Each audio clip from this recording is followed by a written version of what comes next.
Okay, we're going to start. I'm going to do a little tutorial today. I had a couple people ask me how I work my technique with my cartoon or my comic strip. So I've got a small background in place right now. I've put white in front of it and I'll drop the opacity down some so I can see where my sketch is going to go, make sure my placement is correct. I've also done a quick blue line for my first panel. What I did when I draw my blue lines, I use my 6B pencil, and I've got a blue that I've already pre-selected. I've created color palettes for each one of my characters already, so I've been working them for a while.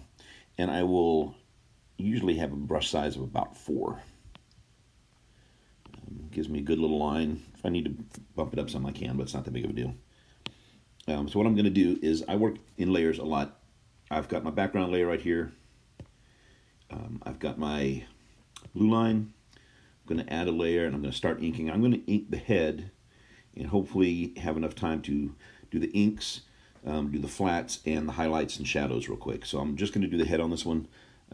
But for my inking, I use a calligraphy pen, script, the script brush with a brush size of 4.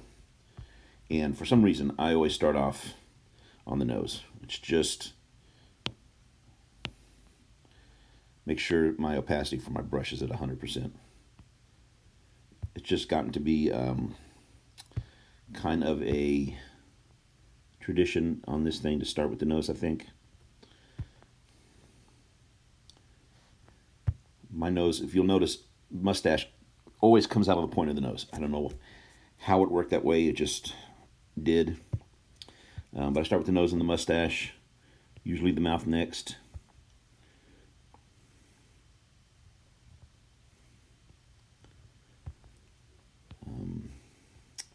I didn't always draw the separate parts of or the inside of the teeth. I wasn't going to do that to begin with because I thought it was too detailed, and a lot of people were doing it, but I like the way it looks. It looks like I got thick teeth. And I will drag, I'll do this a lot. For those of you who don't know how to do it, if you fill or close a line, you can drag your color from the top corner and drop it in there and it'll fill it up. So I do that with the mouth all the time.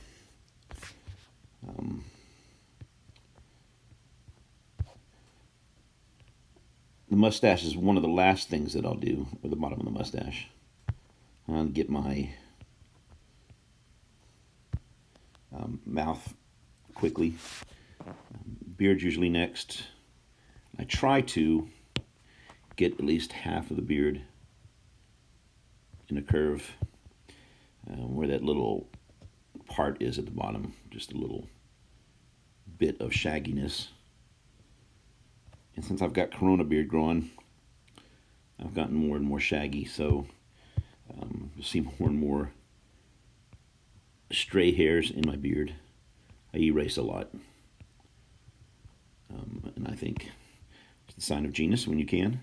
I'll go back and pull out these gaps. And then approximate them, I guess.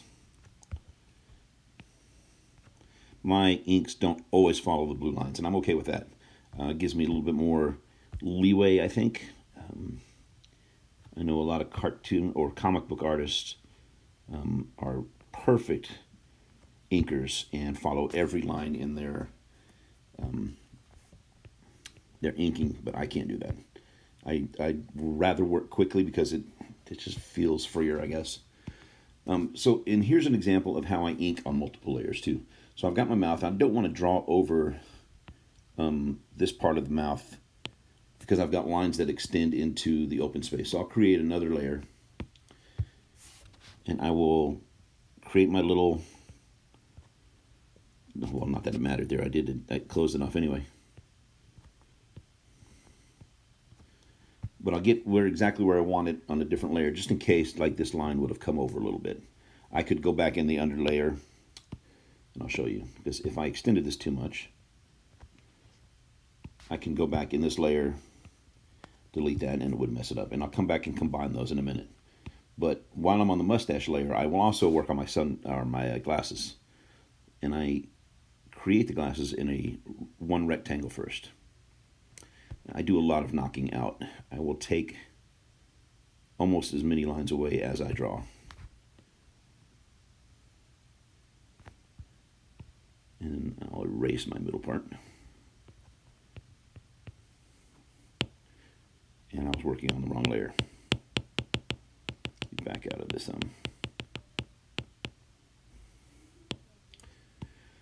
Okay, work on my mustache layer. My glasses.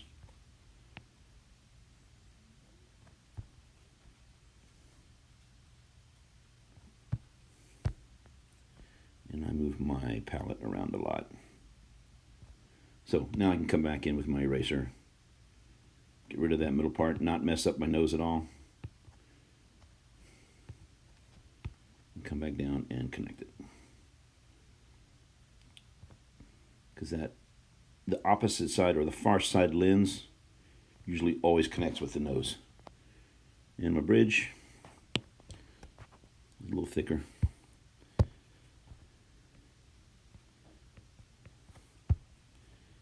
And the arms come to a point at the beginning of the ears. Okay, might as well do the eyes. I'm here anyway.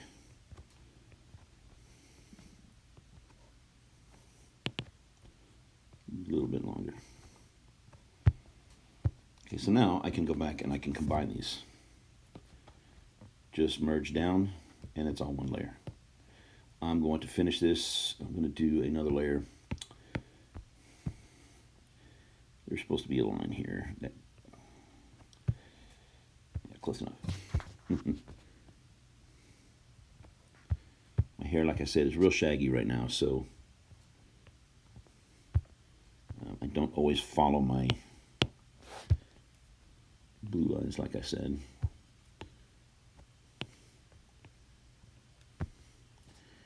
Almost looks like I got more of a mullet going on than a mohawk. I hear mullets are coming back. Not on my head. I do have a little tail right now. My wife makes fun of me. And my shirt.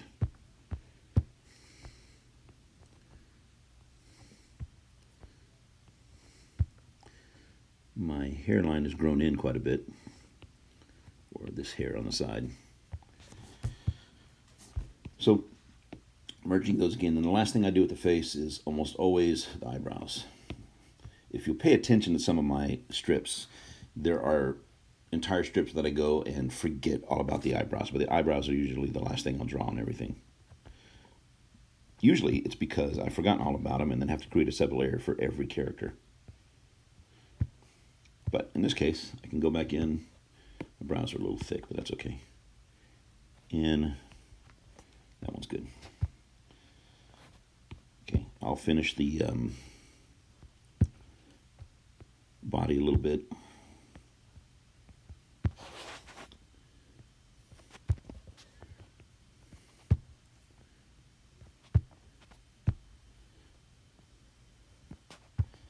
And I'll go ahead and draw into the piece behind it, so my laptop. So when I go back later, I'll just come back and touch up those lines so they're even with the top. One of the last things I do is clean up the inks.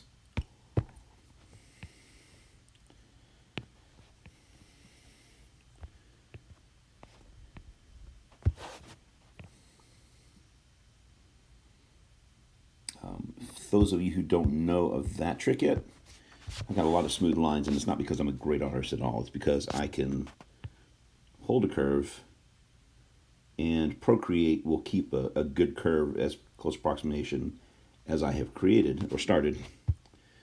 And that's where I get, same thing with straight lines too. It'll pop to a straight line if I hold the pen down. Okay.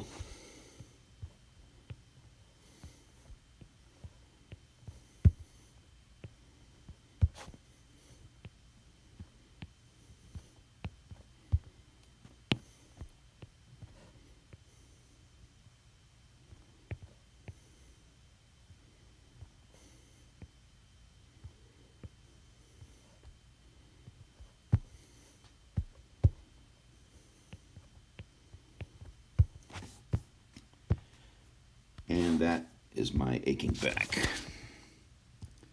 It's part of the punchline. Okay, so usually I'll get all the inks for all my panels done, and then I'll go ahead and turn off my blue lines. I'll merge those layers. I'll create a new layer underneath my inks, and then I will start pulling colors from my palette. So working on the head only, I'm going to use the same brush, the calligraphy brush, and I'll usually bump my brush size up maybe to about 6 or so. Come back in, and then I'm going to start coloring.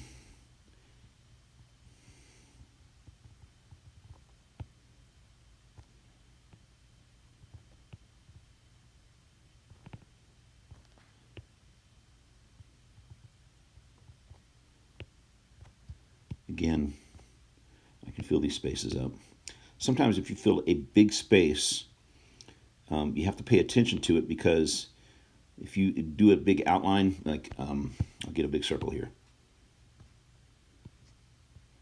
Sometimes you zoom in and you see this little gap in between where you filled in, because your edge dithers a little bit. You have a little bit of a pixelation, so it doesn't always fill in. So you got to be careful with that, especially if you're doing like backgrounds or you're doing a little bit more detailed paints. Okay. You might have to go back and just brush over that a little bit. I would put some music to it. I might hum for you guys. Nah, nobody wants that.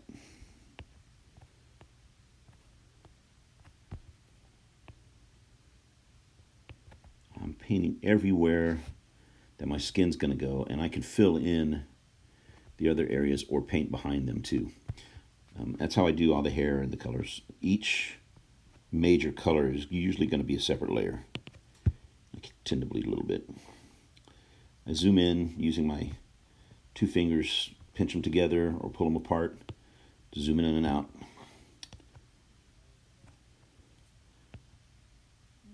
I'll draw and paint in all around the glasses.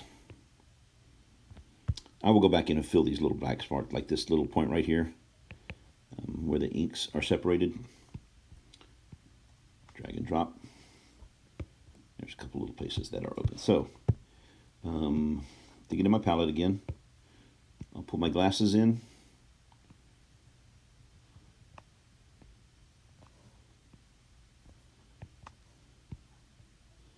I'll do my teeth. And as I'm going along, I'll see some spaces that I miss. I'll clean those up in just a second too. Like I said, I've got my palette down for my skin, my hair, my teeth, my tongue. And what I did just there, for those of you who don't know this trick, you hold your finger down on a color, it'll bring up a selection. So I can select any color I want, and it brings it automatically to my brush or my palette.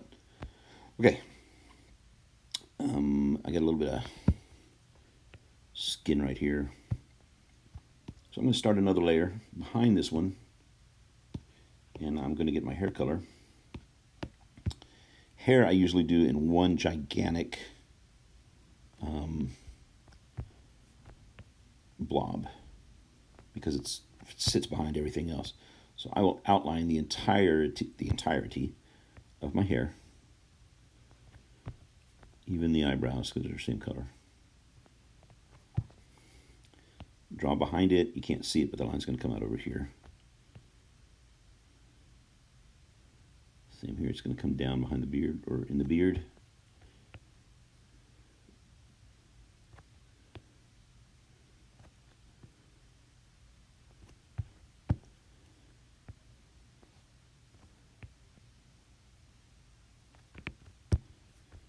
Little shaggy parts. Yeah, a little messed up right there. I can erase that. Oops.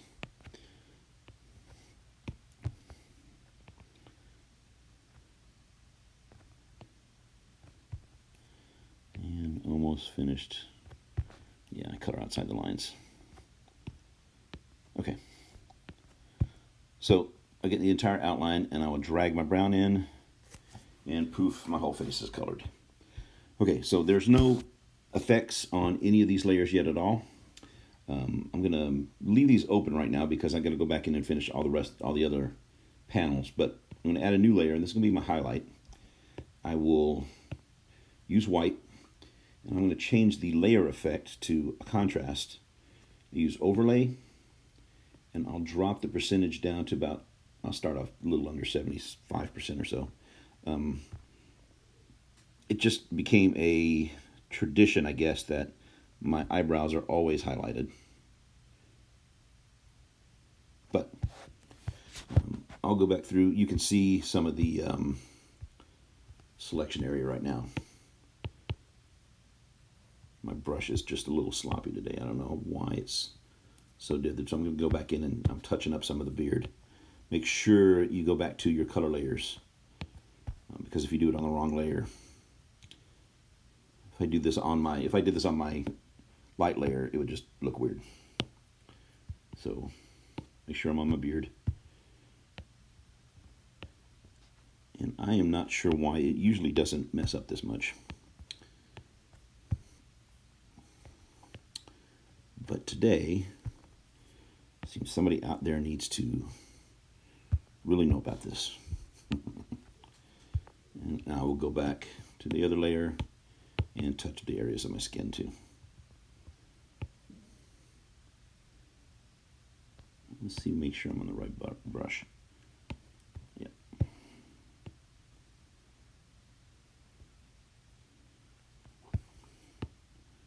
Okay, this is fine for now. I'll come back and get everything else later.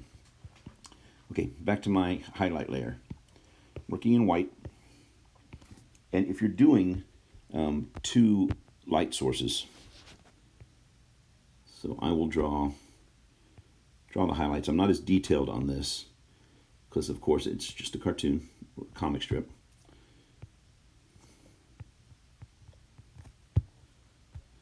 But I will lighten one side of the face with white.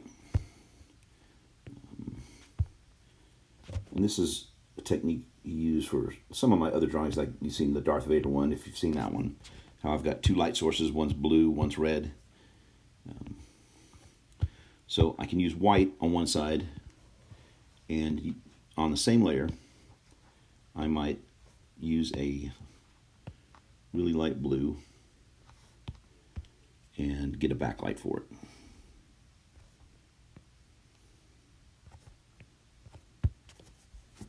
I don't do that on this comic book or on this comic strip because I save the backside for all my shadows. Okay, so maybe a little highlight. She'll tell me I'm working the wrong color.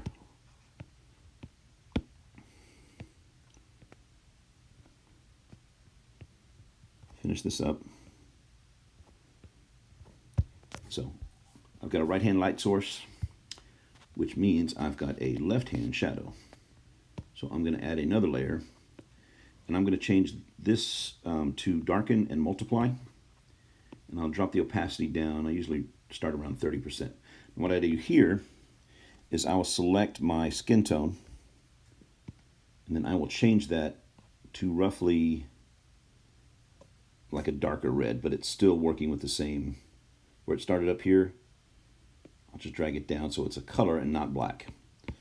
I learned long ago to stop using black for my shading because it doesn't help. So anywhere the shadow is hitting or falling on the face, I will put something in there. And I'll do the same thing with, oh, I did forget a highlight real quick.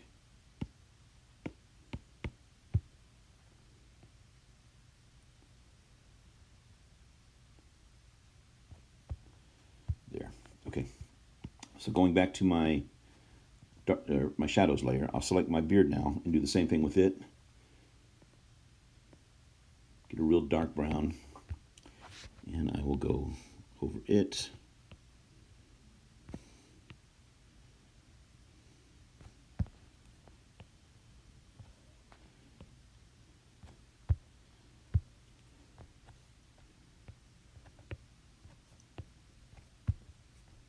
shading in the kind of nuances of the hair. SAT word.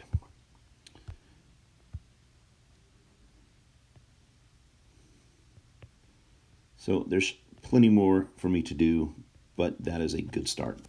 So again, I started off with my blue line. I inked it in. Then I worked my flat colors, starting with skin tone, hair behind it, and then I will build another layer and put clothes behind it, even that. I'll merge these two together. I'll never merge my highlight or my shadow later, but I will usually merge all my flats. Highlights, shading, and if you don't like it, you can erase your shading and you're not messing up your flats at all. And that is how I do my cartoons, my comic strips. I'll do another tutorial later on how I do backgrounds, and then composition maybe somewhere down the line, lettering and stuff like that. And this is by no means a master class. I've only been doing this since this strip since last October. I've done plenty of illustrations and cartoons and stuff in the past, but this is the first thing I've had going on for some time. So, thank you guys very much, and I will see you soon.